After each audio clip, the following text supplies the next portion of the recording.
जितने पितृ लोक में जो पितृ निवास करते हैं उन पितृ की कन्या मैना और मैना की बेटी है पार्वती। तो पार्वती जी के नाना कौन है? मां। मेरा मन करता है कि मैं एक बार अपने नाना जी के यहां पर घूमने के लिए जाऊं। मेरे नाना के यहां घूमने,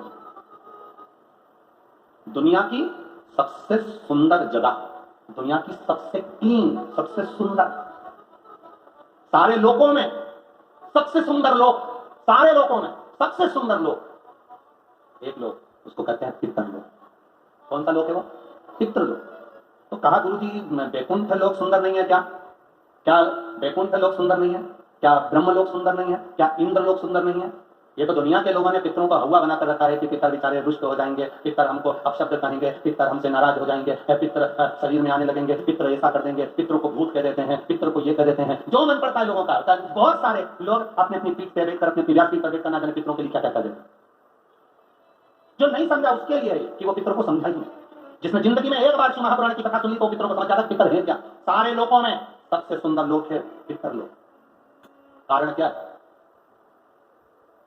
तुम्हारे यहां दिवाली साल में एक बार मनाई जाती है, देवलोक में दिवाली साल में एक बार मनाई जाती है, ना दीपावली के लिए। पितृलोक में दीपावली रोज मनाई जाती है। कारण, पितृलोक में दिवाली रोज क्यों मनाई जाती है? उसका कारण क्या होता है? लक्ष्मी जी ने नारायण से पूछा, ब्रह्माणी ने ब्रह्मा जी से पूछा, इंद्राणी ने इंद्र से पूछा, एक बात बताओ, तुम दिन भर वैकुंठ में नहीं रहते हो नारायण, आप कहां चले जाते हो? भगवान विष्णु ने कहा मैं बता नहीं सकता कि मैं दिन भर कहां जाता हूं। नहीं, आज तो आपको बताना पड़ेगा कि तुम दिन भर कहां जाते हो, तुम दिन भर रहते कहां हो, कहां पहुंच जाते हो दिन भर, आपको बताना पड़ेगा, या आपको बोलना पड़ेगा। भगवान नारायण कहते हैं मैं नहीं बता सकता।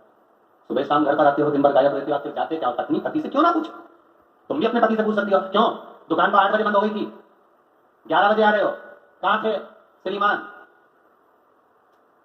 पूछ सकती है पत्नी का फर्ज है पूछना, और पूछना चाहिए भी, पूछना चाहिए, उसमें क्या दिक्कत है? पति को बताना भी चाहिए अपनी पत्नी को कि मैं वहां गया था, तो मैं आते आते मंदिर होते हुआ आया, तो ऐसा हुआ, तो पूरी बात बताना चाहिए। धर्म पत्नी को बताना चाहिए कि मैं गया था, ये काम था, वो काम। लक्ष्मी जी ने पूछा तुम दिन भर कहां रहते हो? भगवान विष्णु ने कहा मैं बता नहीं सकता, बताना पड़ेगा। तब नारायण ने कहा, फिर नारायण बोले, नारायण ने कहा कि देखो लक्ष्मी, बात ऐसी है कि पितृलोक इतना सुंदर लोक है, इतना सुंदर लोक है कि जहां जितने पितर निवास करते हैं उनके घर का कोई व्यक्ति अगर कथा सुनने जाता है, मंदिर जाता है, अगरबत्ती लगाता है, दिया लगाता है, या पूजन आराधना करता है, या भूलवश भी कहीं भगवान की कथा में जाकर बैठ जाता है, जितनी देर उसके घर का व्यक्ति कथा में बैठता है, नारायण कहते हैं उतनी देर मैं उसके घर के पितरों के कंधे पर हाथ रखकर कथा को श्रवण करता हूं।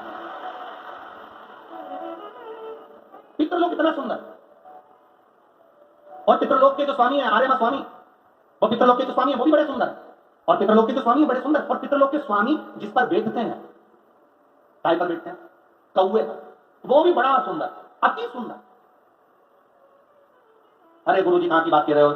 सबसे सुंदर पक्षी तो मोर है, राष्ट्रीय पक्षी ने भी उसको कहा सबसे सुंदर पक्षी तो, और आप कह रहे हो कि दुनिया का सबसे सुंदर पक्षी कौवा है। अरे भाई, जिसने कथा नहीं सुनी उसको लगता है कि दुनिया का सबसे सुंदर पक्षी मोर है, पर अगर शास्त्र को उठाकर देखोगे तो दुनिया का सबसे सुंदर पक्षी कौवा था। पहले नंबर पर सफेद सुंदर अति सुंदर कौवे के आगे कोई पक्षी नहीं था। वो तो ब्रह्मा जी ने पृथ्वी पर यज्ञ करा, और पृथ्वी पर जब यज्ञ करना चाहा ब्रह्मा जी ने, तो उस समय पर ब्रह्मा जी ने कहा मुझे इस पृथ्वी पर यज्ञ करना है, इस जमीन को लीपने के लिए अमृत की जरूरत है। जैसे अपन गाय का गोबर लीपने के लिए लाते हैं, वैसे ब्रह्मा जी ने कहा इसको लीपने के लिए अमृत चाहिए। अमृत कौन लेकर आएगा? कोई आगे नहीं आया, तो ब्रह्मा जी ने कौवे को बुलाया, हे कौवा तुम अमृत लेकर आओ, क्योंकि तुम्हारी दृष्टि बड़ी प्रबल है, तुम अमृत को ढूंढ कर ला सकते हो। कौवा अमृत को लाना, पर झूठा मत करना, अमृत को लेकर आना, मुझे बताना कहां रखा है तो लेने चले जाना। कौवे ने कहा जो आज्ञा ब्रह्मदेव। कौवा आर्यमा स्वामी को नमन करा, प्रभु ब्रह्मा जी का काम है, मुझे जाना पड़ेगा। कौवा बड़ा सुंदर था, बुद्धिमान था, तो कौवे को भेज दिया। इसलिए रामचरितमानस में काकभुसुंडी की कथा बार बार आती है, गरुड़ और कौवे की कथा आ रही है। कौवा कितना विद्वान था, चला अमृत का पता लगाने के लिए। कौवा चला, अमृत का पता लगाते लगाते लगाते लगाते कौवे ने संकल्प ले लिया था कि जब तक अमृत नहीं मिलेगा मैं मुंह झूठा नहीं करूंगा, पानी तक नहीं पीऊंगा। भूखा प्यासा कौवा दौड़ता रहा, आर्यमा स्वामी से कहकर कौवा दौड़ते दौड़ते दौड़ते दौड़ते जाए।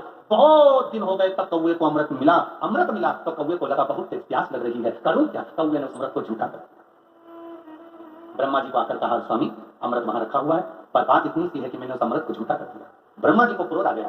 ब्रह्मा जी ने कहा कौवे तू सफेद होकर सुंदर होकर तूने ऐसा काला काम कर दिया, ऐसा बेकार काम करा, तूने अमृत को झूठा करा और ऐसा काला काम तूने करा। मैं तुझे श्राप देता हूं कौवे, तू गोरे से काला हो जाएगा। तूने अमृत को झूठा करा इसलिए तेरी वाणी कर्कश हो जाएगी। तेरी वाणी कर्कश हो जाएगी। अमृत को कौवे ने झूठा करा था, इसलिए सारे पक्षी जल्दी मरते हैं, पर इतनी आसानी से नहीं मरता। कौवा इतनी आसानी से नहीं मरता। सारे पक्षी जल्दी मरते हैं, पर कौवा आसानी से नहीं मरता। तेरी वाणी कर्कश होगी तो काला होगा।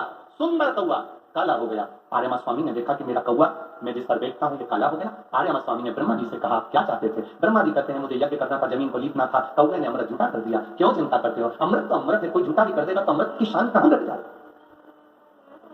अमृत की क्या शान घटना? आर्यमा स्वामी ने कौवे से कहा तू चिंता मत कर। आर्यमा स्वामी बोले कौवे तू चिंता मत कर, आज मैं तुझको एक कार्य देता हूं। जब 16 सरात आएंगे, कौवा जिस जीव की जो तिथि होगी, मान लो किसी की चतुर्थी तिथि है तो चतुर्थी तिथि पर तुझे छोड़ने के लिए पृथ्वी पर पितरों को जाना पड़ेगा। जब उनके छत पर तो पितरों को छोड़ने के लिए जाएगा, कौवा जब तू वापिस आएगा तेरे लिए छत के ऊपर भोजन रखा रहेगा। जिसकी छत पर भोजन रखा मिल जाए उसको तू पाएगा तो पितर तृप्त होंगे। कौवे ने कहा मेरे द्वारा पितर तृप्त होंगे? कौवा नहीं, जब पितर वापिस आएंगे पितृलोक में रहेंगे, उनको 1 वर्ष के अंदर जब भूख लगेगी तब कौवा तू अपनी चोंच में उनकी छत से जो भोजन लेकर आएगा, अपनी चोंच से निकालकर उन पितरों को देगा, जिससे उनका कल्याण होगा और वो आशीर्वाद प्रदान करेगा, वो वर प्रदान करेगा। हम नहीं पहचानते हमारे शास्त्रों के विधानों को, हमने कह दिया ये अच्छा, हमने कह दिया वो अच्छा, उसको समझो ताकि श्रेष्ठता कहां है। शिव तत्व की प्राप्ति का एक आनंद बिंदु